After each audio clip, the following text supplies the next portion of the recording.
C'est un intérêt sur au moins 2-3 points. Le premier, c'est sur le plan diplomatique.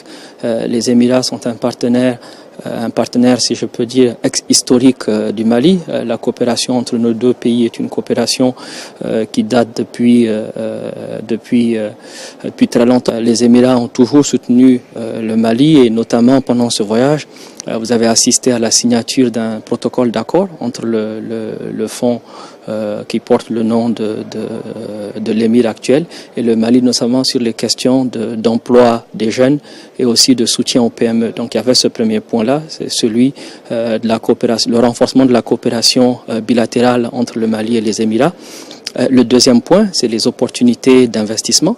Le président, d'ailleurs, l'a décliné dans son allocution, dans ses interventions, notamment dans le secteur du développement rural, agriculture, et notamment la transformation du coton. Vous savez que le Mali est le premier producteur de coton au sud du Sahara, mais à peine 2-3% de ce coton est transformé sur place à cause du déficit d'énergie.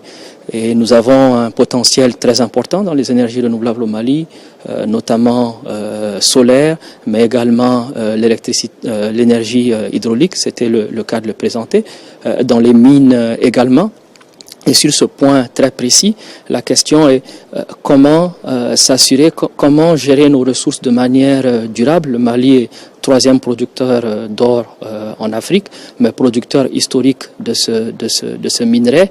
Comment s'assurer, comme les Émirats arabes unis, que dans les prochaines années, les prochaines décennies, il y aura encore de l'or et que les générations futures puissent bénéficier de ces ressources. L'expérience des Émirats est très importante en ce sens, qu'il existe une compagnie nationale, qu'il existe un fonds souverain, des mécanismes qui permettent de pérenniser la gestion et le partage des bénéfices de ces ressources.